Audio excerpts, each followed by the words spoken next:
All the President's Men. This 1976 film, directed by Alan J. Pakula, stars Robert Redford and Dustin Hoffman as the real-life Washington Post reporters Bob Woodward and Carl Bernstein. These are lesser-known gems. Let's uncover the hidden side of this iconic film. 1. The star who shaped the story before it hit the screen. Robert Redford didn't just play Bob Woodward. He basically kick-started the whole project. In 1972, while promoting his movie The Candidate, Redford got hooked on the Watergate news. He started reading Woodward and Bernstein's articles in the Washington Post and even called Woodward after spotting a small error in one story about a guy's testimony. That chat turned into a friendship, and Redford encouraged the reporters to write a book about their investigation. He bought the rights to All the President's Men for $450,000 before it was even finished. Originally, Redford planned to just produce the film, but the studio pushed him to star in it too, saying it needed his star power to get made. This hidden influence shows how one actor's curiosity turned a real scandal into a blockbuster. Without Redford's push, the book might not have focused so much on the reporters' partnership, a Republican guy like Woodward teaming up with a liberal like Bernstein. It's a reminder that movies based on true stories often get a Hollywood nudge from the start. Redford's involvement made the film more about teamwork and grit than just politics, which helped it win over audiences. In fact, he spent months hanging out at the Post, shadowing reporters to get the details right. This fact highlights how stars can rewrite history, literally shaping the narrative we see on screen. 2. The powerful woman cut from the story. Publisher Katharine Graham was key in Real Watergate, but hidden, her role was dropped from the film. Actresses like Katharine Hepburn and Lauren Bacall were considered, but the script asked her to focus on the reporters.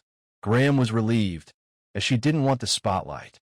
The movie instead emphasizes male figures like Bradley and managing editor Howard Simons, played by Martin Balsam, who felt his real role was downplayed. This omission hides how Graham's leadership let the Post pursue the story despite threats. It's a reminder that true stories get edited for pacing, sometimes leaving out important people. 3. The stars who lived like reporters for months. To get authentic, Redford and Hoffman embedded at the Washington Post for weeks. Hidden detail, they attended editorial meetings, typed on real typewriters, and even wrote fake articles. Hoffman shadowed Bernstein, mimicking his messy desk, while Redford grilled Woodward on details. This immersion made their partnership believable, Woodward the straight-laced one, Bernstein the chaotic force. They interrupted each other in scenes for realism, memorizing lines to overlap naturally. This hidden prep work paid off, making the film a journalism masterclass. 4. The book versus movie differences that changed everything. The film covers only the scandal's first 7 months, unlike the book. Hidden, it ends with Nixon's inauguration and a headline montage to his resignation. The book names more sources like Hugh Sloan, but the movie dramatizes for suspense. Omitting the book's second half kept it tight at 138 minutes. This edit made it more thriller than history lesson. 5. The ultra-realistic newsroom built from scratch. The Washington Post newsroom in the movie looks spot on, right? Hidden fact, they couldn't film in the real one, so they rebuilt it on a Hollywood soundstage for $200,000. Production designer George Jenkins measured every inch, took photos, and even shipped in actual trash from the Post's offices to scatter around. They bought 200 desks from the same supplier the Post used in 1971, painted them to match, and replicated outdated phone books. A brick from the Post lobby was copied in fiberglass for authenticity. This set was so detailed that real Post staff visited and felt like they were at work. Why go this far? Director Pakula wanted the film to feel like a fly-on-the-wall documentary. The bright lighting in the newsroom contrasts with the dark, shadowy garages and offices, symbolizing truth emerging from secrecy. Hoffman and Redford spent weeks there in real life, attending meetings and typing fake stories. This hidden effort shows the movie's commitment to accuracy, even though it's a period piece set just a few years earlier. Cars and exterior shots were all 1973 models or older, and newspapers were reprinted with exact headlines. It's why the film feels timeless, that newsroom hustle is universal. 6. The lighting tricks that symbolized secrets. Cinematographer Gordon Willis used shadows for mystery in garages and offices, but bright lights in the newsroom. Hidden symbolism. It shows truth banishing darkness. Indoor scenes had minimal light for paranoia, contrasting the open newsroom. This visual style influenced thrillers like The Insider. 7. The script wars that almost derailed the film. William Goldman won an Oscar for the screenplay, but hidden drama. There were massive fights over drafts. Goldman wrote the first version, focusing on the first 7 months of the scandal up to Nixon's second inauguration. But Redford hated it, so Bernstein and Efron wrote their own, portraying Bernstein as a ladies' man, which Goldman slammed as inaccurate. Redford briefly considered it, causing tension. Pakula then demanded rewrites, and Redford joined all-day sessions. A 2011 analysis compared drafts and confirmed Goldman's style dominated the final cut. One Efron scene stayed, Bernstein fooling his secretary, even though it never happened. This hidden feud shows how collaborative and chaotic screenwriting can be. Goldman said he'd never rewritten so much for any film. It worked out, earning him the Oscar for Best Adapted Screenplay. The process underscores the movie's balance of fact and fiction to keep viewers hooked. 8. The editor role that had everyone auditioning. Jason Robards as Ben Bradley won Best Supporting Actor, but hidden fact, tons of big names were considered first. George C. Scott, Carl Malden, Henry Fonda, Burt Lancaster, and even Telly Savalas were in the mix. Bradley himself suggested Scott, but wasn't thrilled when Robards visited the post. Pakula worried Robards couldn't capture Bradley's charm. Robards nailed it, though, with his gruff encouragement like pushing the reporters despite thin sources. Bradley cooperated to show journalism's responsibility. This casting carousel is hidden because Robards became synonymous with the role. His performance highlights the editor's role in backing risky stories, like linking the burglary to Creep's rat-fucking campaigns. It's a lesson in how the right actor elevates a supporting part. 9. The epic one-take phone call that kept a real mistake. One of the film's most tense moments is a 6-minute scene where Robert Redford, as Woodward, is on the phone digging for info. It's shot in one continuous take, with the camera slowly zooming in on his face. But here's the hidden gem. Redford messes up. He accidentally calls the person on the other end by the wrong name. Instead of cutting and reshooting, director Alan J. Pakula kept it because Redford stayed in character, making it feel super real. This wasn't planned. It just happened during filming. The scene builds suspense as Woodward uncovers links to the committee to re-elect the president, or Creep. To make it authentic, the actors practiced interrupting each other, just like real conversations. Redford and Dustin Hoffman even memorized each other's lines so they could overlap naturally. This trick unsettled the supporting actors, adding to the raw energy. Behind the scenes, this take shows how accidents can become gold in filmmaking. Pakula wanted the movie to feel like a documentary, so keeping the flub fit perfectly.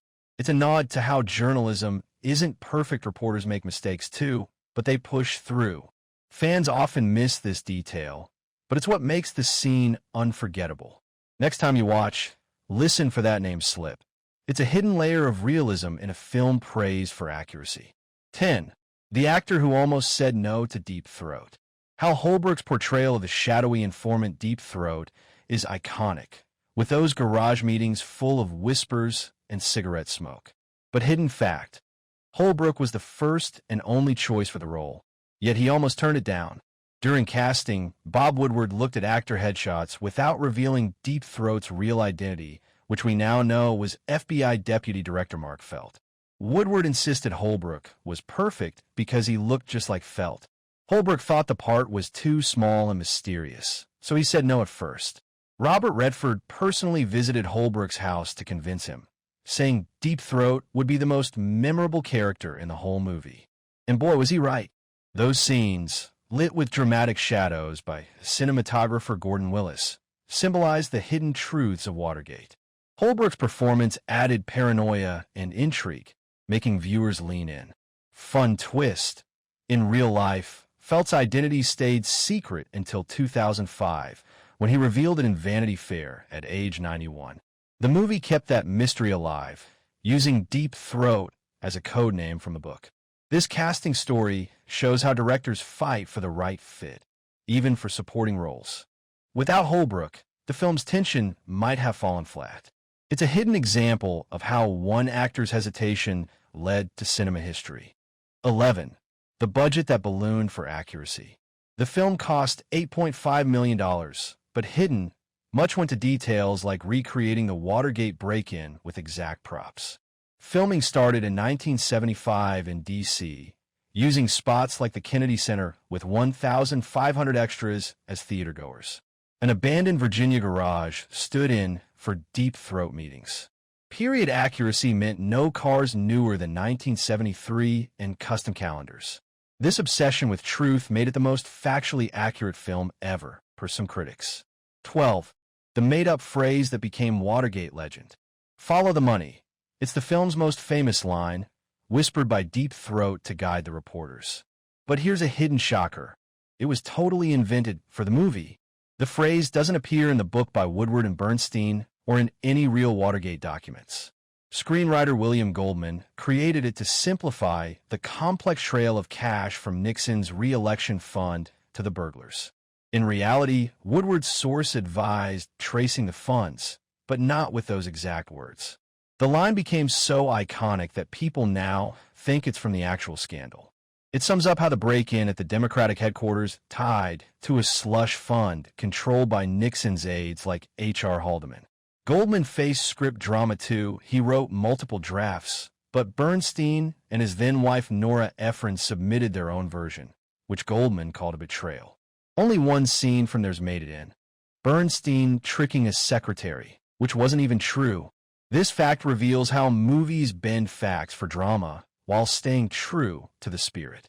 Follow the Money has influenced countless thrillers since, from Spotlight to TV shows. It's a hidden Hollywood creation that redefined how we talk about corruption. 13. The award sweep that almost wasn't.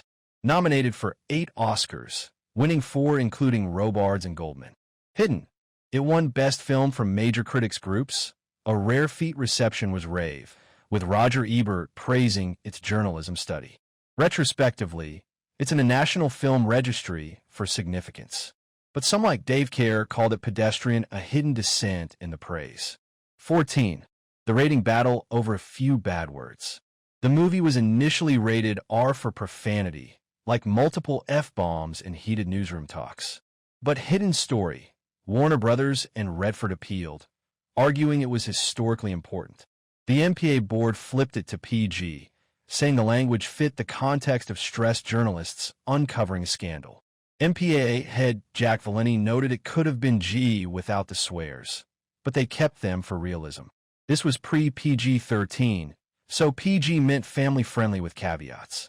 The fight highlights how the film pushed boundaries to stay true to life reporters curse under pressure.